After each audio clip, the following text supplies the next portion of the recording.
Hello friends, Deepa की अतरंगी बातों की दुनिया में आप सबका एक बार फिर से स्वागत है। दोस्तों, हम सबके जीवन में कई बार ऐसी परिस्थितियां आती हैं जिन्हें हम सही ढंग से समझ नहीं पाते, उनके प्रति सही नज़रिया नहीं विकसित कर पाते और उसके प्रति हम सही ढंग से रिस्पॉन्ड नहीं कर पाते और इस वजह से कभी कभी हमारा पूरा जीवन स्पॉइल हो जाता है। इसी संदर्भ में आज मैं 2 कहानियां सुनाऊंगी। मेरा ख्याल है ये 2 कहानियां हम सबके जीवन में काफ़ी बदलाव लाकर रख देंगी। तो चलिए शुरू करते हैं। दोस्तों, पहली कहानी है लार्क पक्षी के बारे में। लार्क पक्षी एक दिन पेड़ पर बैठी हुई थी। तभी उसने देखा कि एक व्यापारी एक भारी बोरे में कुछ लेकर जा रहा है। तो उसने व्यापारी से पूछा कि इस बोरे में क्या है। तो व्यापारी ने कहा कि इस बोरे में कीड़े हैं, इन्हें बेचकर मैं इसके बदले में पंख खरीदूंगा। तो लार्क पक्षी ने कहा कि पंख तो मेरे पास भी हैं, क्या मैं अपना एक पंख दूंगी तो तुम बदले में मुझे कुछ कीड़े दोगे? वैसे भी मुझे भोजन के लिए कीड़ों की आवश्यकता पड़ती है। तो व्यापारी ने कहा कि हाँ, मुझे यह सौदा मंजूर है। लार्क पक्षी ने व्यापारी को अपना एक पंख दिया और व्यापारी ने बदले में उसे कुछ कीड़े दिए। अब यह सिलसिला रोज चलने लगा। धीरे धीरे लार्क पक्षी के शरीर से पंख कम होने लगे। अब वह उड़ भी नहीं सकती थी। एक दिन ऐसा आया कि उसके शरीर के सारे पंख खत्म हो गए।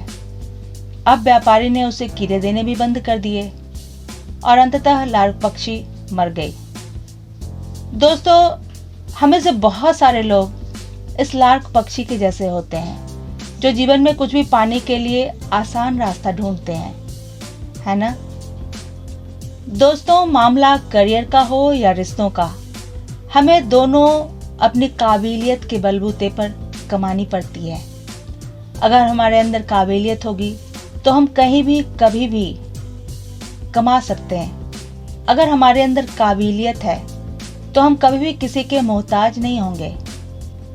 अगर रिश्तों के संदर्भ में इसे समझा जाए तो यह कहानी और भी इम्पॉर्टेंट हो जाती है।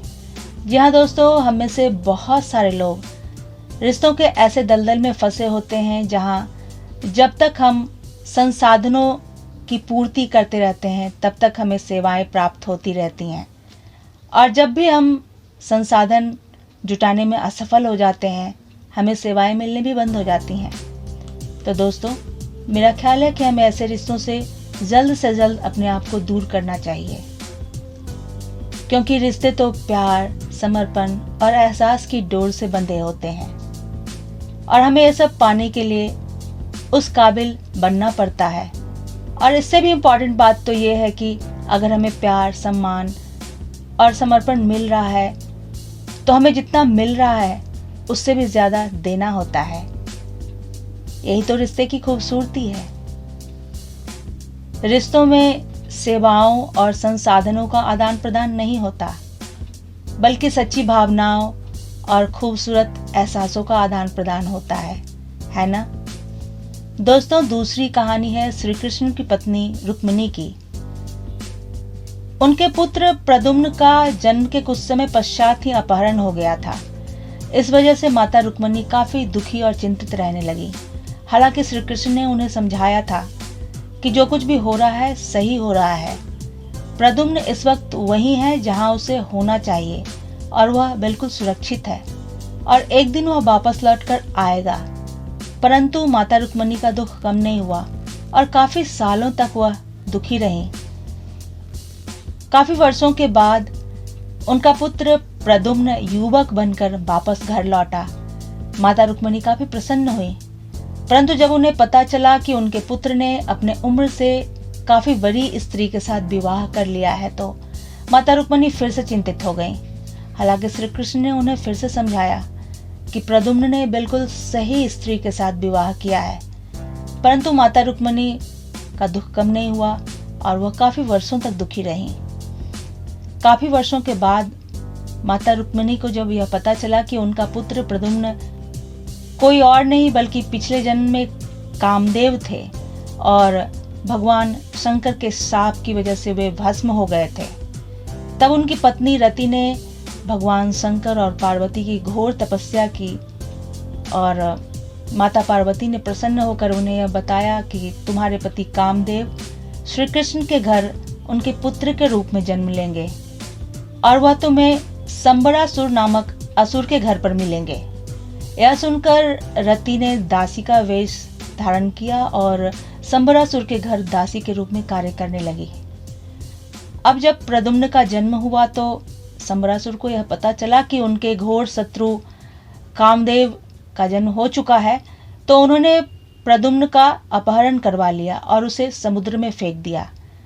समुद्र में एक मछली उन्हें निगल गई और उस मछली को एक मगरमच्छ निगल गया और उस मगरमच्छ को भोजन के रूप में संबरासुर के रसोई में लाया गया।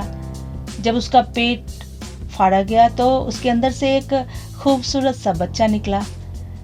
अब रति, जो कि दासी के रूप में कार्य कर रही थी, उन्होंने कहा कि मैं इस बालक को पालूंगी और वह उस बालक को पालने लगी। दिव्य शक्तियों के द्वारा जब रति को यह पता चला कि यह बालक कोई और नहीं बल्कि उनके पति कामदेव हैं, तो वह बहुत प्रसन्न हुई। और जब प्रद्युम्न बड़े हुए तो उन्हें भी दिव्य शक्तियों के द्वारा यह पता चला कि जो स्त्री उनका लालन पालन कर रही है वह कोई और नहीं बल्कि उनकी पत्नी रति है। तो उन्होंने उनके साथ विवाह किया और संबरासुर का वध किया और इसके पश्चात वह माता रुक्मिणी के पास पहुंचे। यह सब कुछ जानकर माता रुक्मिणी को काफी अफसोस हुआ और उन्हें लगा कि उन्होंने अपने जीवन के इतने वर्ष दुखी रहकर बिता दिए, जबकि वह जीवन के उन पलों को खुश रहकर भी बिता सकती थी। हालांकि श्री कृष्ण ने उन्हें समझाया था कि जो कुछ भी हो रहा है वह सही हो रहा है। उनके प्रद्युम्न ने बिल्कुल सही स्त्री के साथ विवाह किया है, परंतु फिर भी उन्होंने दुखी रहने का मार्ग चुना। तो दोस्तों, इस कहानी से हमें यह सीख मिलती है कि हमारे जीवन में भी कई बार ऐसी परिस्थितियां आती हैं जिन्हें हम समझ नहीं पाते, उसके प्रति सही नजरिया नहीं विकसित कर पाते और सही ढंग से रिस्पॉन्ड नहीं कर पाते, जिसकी वजह से हम अपने जीवन का काफी बड़ा हिस्सा दुखी रहकर बिता देते हैं, जबकि उन पलों को हम खुश रहकर भी जी सकते थे, है ना। तो दोस्तों, हमारे जीवन में अनेकों परिस्थितियां आती हैं, अनेकों घटनाएं होती हैं, परंतु आवश्यक यह है कि हम उन्हें समझें और उसके प्रति सही ढंग से रिस्पॉन्ड करें, तभी हम एक सफल और खुशहाल जीवन जी सकते हैं। दोस्तों, ऐसे ही कुछ अन्य तरंगी बातों के साथ मैं फिर से हाजिर होंगी। तब तक के लिए बाय बाय।